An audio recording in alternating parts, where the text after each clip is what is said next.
जो भी सैनिक अपने कार्यकाल के दौरान एक्सरसाइज में, ट्रेनिंग में, कहीं पर भी खेल कूद में अपना अंग खो बैठता है, सरकार ने वो डिसेबिलिटी पेंशन जो उसको मिलती थी उसके ऊपर टैक्स लगाया। और वो टैक्स आपको मैं बताना चाहता हूं कि सरकार ने 8 साल इसको सुप्रीम कोर्ट में कंटेस्ट किया और सुप्रीम कोर्ट में तकरीबन वकीलों को सुना है 2017 से 19 तक या 20 तक 8 करोड़ जो है वकीलों को पैसे दे दिए गए। और उसके बाद सुप्रीम कोर्ट की लताड़ लगी, उनके गुस्सा हुआ सुप्रीम कोर्ट। उन्होंने कहा कि आप सेना में जो काम करने वाले जवान हैं उनकी भावनाओं के साथ ऐसे मत खेलिए। तब आनन फानन में सरकार ने अपना सर्कुलर जो है वापस लिया। तो ये इस तरीके की बातें जो हैं ये सैनिकों के साथ हो रही है। इससे जो और बड़ी बातें जो कि मैं आपके जहन में लाना चाहता हूँ वो है जो हमारे कैंटोनमेंट्स हैं, जहाँ पर हमारी फैमिलीज रहती हैं, हमारे हथियार, एम्यूनिशन और सब कुछ रहता है, उनको इन्होंने पूरी तरह से सिविलियंस के लिए खोल दिया गया। देखिए, हमें सिविलियंस के कैंटोनमेंट में आने से कोई गुरेज नहीं है, लेकिन उन सिविलियन के देश में अगर पाकिस्तान के भेजे हुए टेररिस्ट अंदर आएँ और हमारा नुकसान करें, इस बात की सरकार परवाह नहीं कर रही है। ये हमें गुस्सा है। आज जो कैंटोनमेंट के जो ज़मीनें हैं, आपने सुना होगा, सोशल मीडिया पर भी आया, जबलपुर, बेंगलोर, जो कैंटोनमेंट की जो ज़मीनें हैं उनको कॉर्पोरेट लोगों को बेचा जा रहा है। ये एक सरासर जो हमारे ट्रेनिंग एरियाज होते थे, जहाँ पर हम मशक्क़त करते हैं ताकि हम लड़ाई के या फील्ड एरिया में जाएं, वहाँ पर इतनी जगह नहीं होती है, लेकिन उसको सरप्लस बनाकर उसको बाहर भेज दिया गया। कैंटोनमेंट जो है, अभी लेटेस्ट जो इंस्ट्रक्शंस आई हैं, कैंटोनमेंट्स को म्यूनिसिपल कॉरपोरेशंस के अंदर मर्ज कर दिया गया है।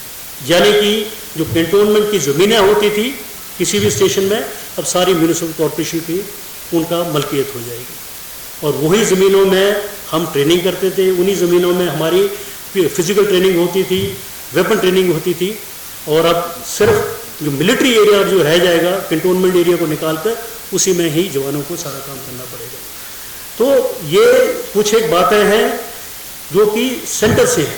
स्टेट लेवल की बात करता हूँ। हाँ, हमारे प्रदेश में जब मैं यहाँ पर 4 साल पब्लिक सर्विस कमीशन का चेयरमैन रहा, मैंने हर हफ्ते, हर 10 दिन सीएम साहब को रिक्वेस्ट किया, 7 डिस्ट्रिक्ट्स में हमारे डिप्टी डायरेक्टर सैनिक वेलफेयर कोई अपॉइंटमेंट नहीं हुए थे, कोई भी वहाँ पर नहीं था। तो उनका कार्यभार AC to DC देख रहे थे।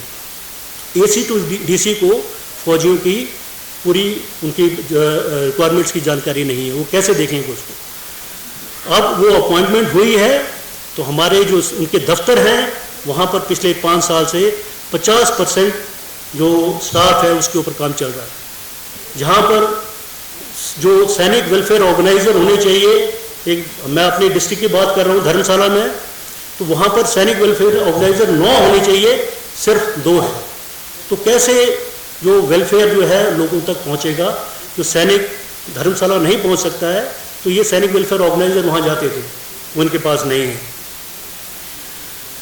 एक बहुत अहम मुद्दा है कि हर साल स्टेट के चीफ मिनिस्टर जो आर्मी कमांडर हैं, वेस्टर्न कमांड और नदर्न कमांड, इनके साथ में सिविल मिलिट्री लाइजन कॉन्फ्रेंस होता है। वो इसलिए किया जाता है कि जहाँ जहाँ हमें मोबाइल कैंटीन चाहिए, मोबाइल ECH चाहिए, या जो भी सैनिकों की या पूर्व सैनिकों की मांगे हैं वो स्टेट गवर्नमेंट जो है आर्मी के कमांडर्स तक पहुँचा सकती है। इस सरकार ने 5 साल हो गए, लेकिन इनको कोई भी सिविल मिलिट्री लाइजन कॉन्फ्रेंस इन्होंने नहीं किया।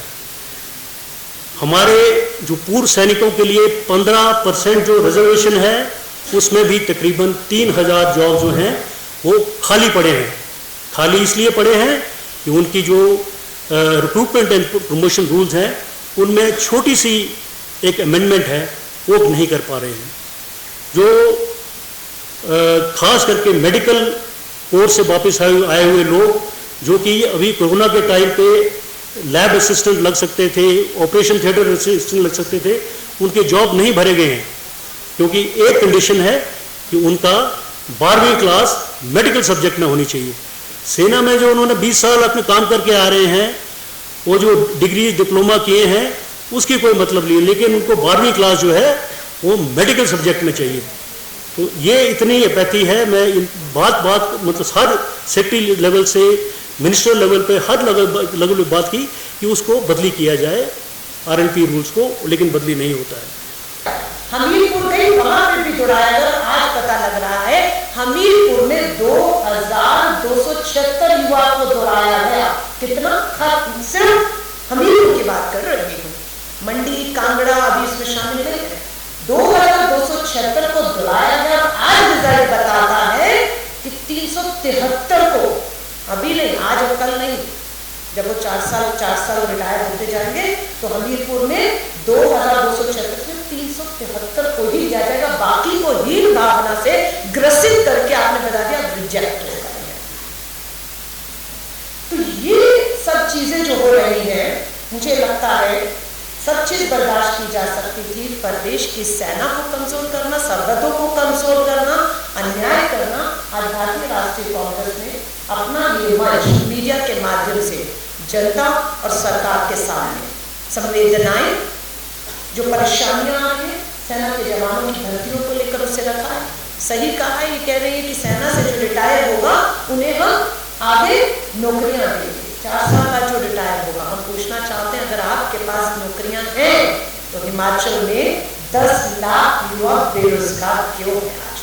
अगर आपके पास दूसरी नौकरियां आज हैं तो, और ये कह रहे हैं हम भर्ती देंगे, ये पूछना चाहते हैं क्या मंजूर है? कैलाश विजयवर्गीय भाजपा के मध्य प्रदेश के नेता कहते हैं अग्निवीर को जो रिटायर 4 साल होगा प्राथमिकता पर भाजपा के राजनीतिक कार्यालयों के बाहर, संघ के RSS के कार्यालयों के बाद चौकीदार की नौकरी दी जाएगी। सेना के जवान, सरहद पे खड़े होने वाले जवान और किसी राजनीतिक दल के दफ्तर के बाहर खड़े चौकीदार का में अंतर है या नहीं? ये अपमान है, साफ कर दिया गया है। मैं दोहरा रही हूँ, 2024 में कांग्रेस की सरकार बनते ही राष्ट्रीय अध्यक्ष सोनिया गांधी जी का, मल्लिकार्जुन खड़गे साहब भी आपके बीच में इन चुनावों में आने वाले हैं। हमारे सेना के पूर्व अधिकारी जो बिल्कुल कांग्रेस के झंडे के नीचे सेना के जवानों की आवाज को उठा के साफ कर दिया। अग्निपथ भर्ती योजना, ठेके की योजना, 4 साल की योजना जिसका कोई भविष्य नहीं है, वो हमें कतई भी स्वीकार नहीं है। हम चाहते हैं पुरानी भर्ती, पक्की भर्ती, पेंशन के साथ वाली भर्ती लागू की जाए। 2.5 लाख खाली पदों को तुरंत भरा जाए। अगर वो 2.5 लाख पद और ताकत देनी हो, भर्ती करने की जरूरत हो, सेना को ताकत देने के लिए वो भर्तियां हम करेंगे, हमारा ये स्टाइल है। मैं पत्रकार साथियों को आमंत्रित करती हूँ, मेजर जनरल राणा जी से आपके कोई सवाल हो इसी मुद्दे पर रहेंगे। धन्यवाद।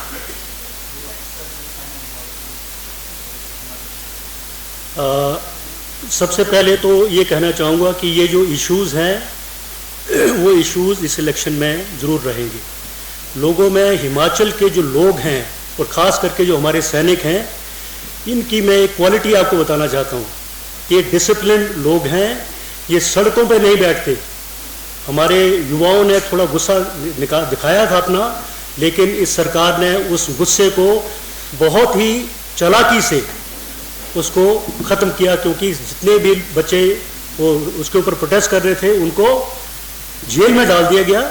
मुझे DG पुलिस से बात करनी पड़ी, SP कांगड़ा से बात करनी पड़ी। वो उन्होंने उनको धमकी दी कि आपकी FIR हो जाएगी, आप ना तो सेना में जा पाएंगे या ना आप कोई भी स्टेट गवर्नमेंट या सेंटर का गवर्नमेंट का मिलेगा। इतनी बड़ी धमकी देकर उस प्रोटेस्ट को शांत किया उन्होंने। तो हम जो सैनिक हैं, हम इस इलेक्शन में ये मुद्दे रहेंगे। हम बोल नहीं रहे हैं, लेकिन अंदर ज्वाला जो है धधक रही है और इसका गुस्सा जो है 12 नवंबर को फूटेगा। हमारे देश के सैनिकों ने, जिन्होंने इतने सारे पदक जीते हैं, देश की रक्षा की है, हमने जो बॉर्डर पर दुश्मन को बुलेट से जवाब दिया है और आज हम हिमाचल से बैलट से जवाब देंगे। ये आप अब जन जन तक पहुंचाइए। लोगों में बहुत उत्साह है। मैं हमीरपुर गया, बरसर में 6000 से ज़्यादा वो पूर्व सैनिक थे। बिजड़ी में गया, वहाँ पर भी उतने थे, कुटलैड़ में गया, धर्मपुर में गया, अभी मैं चौपाल होके आ रहा हूँ और इसके आगे जाऊँगा मैं लोगों से, और सबसे मैं इन टच हूँ, पूरी एक्स सर्विसमैन लीग के साथ में इन टच हूँ, और उनका गुस्सा है, अंदर रोष है, और वो फूटेगा, क्योंकि यहीं से करंट जाएगा इस सेंट्रल गवर्नमेंट को कि हमारे साथ जो अनदेखियाँ हो रही हैं। ये छोटा सा प्रदेश जरूर है, लेकिन इसका झटका जो है बहुत जोर से लगता है। ये आप लेके चलिए। हाँ, आपको मैं कहना चाहता हूँ कि जैसे मैं आपको गिनाया 1,30,000 हमारे पूर्व सैनिक हैं, तकरीबन 40,000 जो है सेना में कार्यरत हैं, 36,000 विधवाएं हैं, 3,600 से ऊपर वीर नारियां हैं। ये 2 लाख की पॉपुलेशन है। और उसी के साथ में एक और जोड़ना चाहता हूँ, एक्स सर्विसमैन एक और कैटेगरी है पैरामिलिट्री फोर्सेस की, उनके साथ में भरपूर अनदेखी हो रही है, वो भी मेरे टच में है, वो भी तकरीबन 2 लाख हैं। अगर 2 लाख को अगर 5-5 वोट हर घर से लगाएं तो 10 लाख हमारे और 10 लाख उनके वोट हैं। ये आप लेके चलिए। इस इलेक्शन में जो पूर्व सैनिक हैं या उनके परिवार हैं, उनका बहुत बड़ा योगदान होगा। जो हमारे साथ में गलत हो रहा है उसको ठीक करना। मैं एक और जानकारी आपको देना चाहती हूँ। पूर्व सैनिकों के जो परिवार है, पूर्व सैनिक जो उन सब ने कांग्रेस को ये कहा कि मेजर जनरल धर्मवीर सिंह राणा जी हम सबकी तरफ से स्टार कैंपेनर होने चाहिए। और मुझे खुशी है कि 40 स्टार कैंपेनर में मेजर जनरल धर्मवीर सिंह राणा जी हमारे स्टार कैंपेनर हैं। वो यहाँ से, अभी ये सिर्फ प्रेस कॉन्फ्रेंस तक सीमित नहीं है, यहाँ से कांगड़ा, हमीरपुर, मंडी जाएंगे, पूर्व सैनिकों के परिवारों से मिलेंगे, उन्हें ताकत देंगे और उनका चेहरा, उनका वकील बनकर इस पूरे चुनाव में उन्हें ताकत देने का काम हमारे मेजर जनरल धर्मवीर राणा जी करने वाले हैं। सरकार कहती है कि 1 रैंक 1 पेंशन हमने दे दिया है, आप किस तरह से? देखिए, 1 रैंक 1 पेंशन का डेफिनेशन मैं आपको बताना चाहता हूँ। Any officer who has served the same number of years and retired at the same rank irrespective of the date of retirement will be given the same pension। बहुत clear हो गया। वही रैंक, उतनी सर्विस और date matter नहीं करती है। लेकिन आज इस सरकार ने बहुत चालाकी से हमें जो हर साल हमारी पेंशन बराबर करनी चाहिए थी, आज मैं रिटायर होता हूँ एक मेजर जनरल के रैंक पे, मुझे 5 साल इंतज़ार करना पड़ेगा। अगले जो मेजर जनरल रिटायर होंगे 5 साल के बाद, तब जाके मेरी पेंशन बराबर होगी। इस 5 साल का जो एरियर्स हैं वो कहाँ हैं? वो नहीं दे रही है सरकार हमें। वो 5वें साल जाके हमारी डिमांड है उसको हर साल, जैसे कि पूरे देश में, पूरे दुनिया में 1 रैंक 1 पेंशन का प्रावधान यही होता है कि हर साल उसको अपडेट किया जाता है। तो उस प्रारूप में हमें नहीं दिया जा रहा है। आप देख रहे हैं सक्षम न्यूज इंडिया, सबसे पहले सबसे तेज।